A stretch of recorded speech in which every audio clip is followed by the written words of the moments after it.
É bom estar com você, é bom estar, sobretudo, na presença do Senhor para esse momento de reflexão em sua palavra. O texto para agora, Lucas, capítulo 11. Leia os versos 31 e 32, palavras do Senhor Jesus Cristo. A rainha do sul se levantará no juízo com os homens desta geração e os condenará, porque veio dos confins da terra para ouvir a sabedoria de Salomão.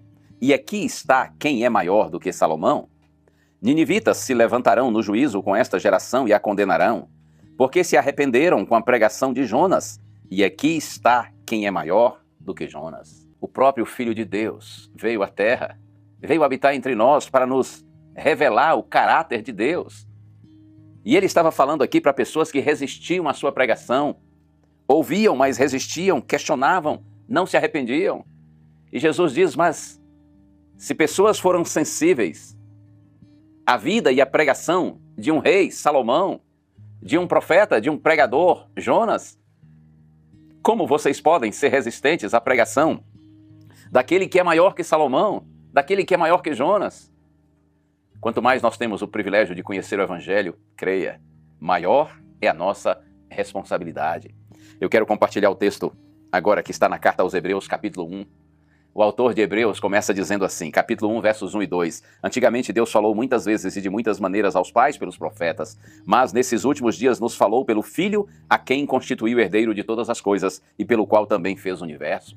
Veja, a ideia é, no passado Deus falou aos nossos pais, aos nossos antepassados, por meio de profetas, por meio de homens.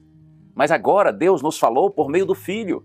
E aqui no capítulo 2 de Hebreus, verso 1, está escrito, por esta razão importa que nos apeguemos com mais firmeza às verdades ouvidas, para que delas jamais nos desviemos.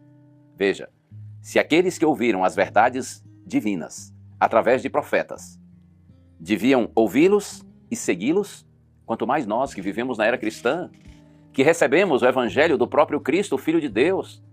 Por isso que a mensagem é, por esta razão, importa que nós nos apeguemos com mais firmeza às verdades ouvidas, para que delas jamais nos desviemos, porque nós que vivemos na era cristã temos o privilégio de receber o Evangelho do próprio Cristo. Privilégio enorme, mas também grandiosa responsabilidade. O mesmo Evangelho que salva uns condena outros, que santifica uns endurece o coração de outros. Tudo depende da maneira como nós reagimos ao Evangelho que nos é apresentado. Que Deus nos dê sensibilidade espiritual para valorizarmos o privilégio que temos. Vamos orar? Senhor, concede-nos um coração sensível, Senhor, e acessível à Tua palavra. Que esta palavra vinda do próprio Cristo, pelo próprio Cristo, seja para nossa salvação e não condenação, para nossa santificação e não para o nosso endurecimento. Oramos em nome de Jesus. Amém.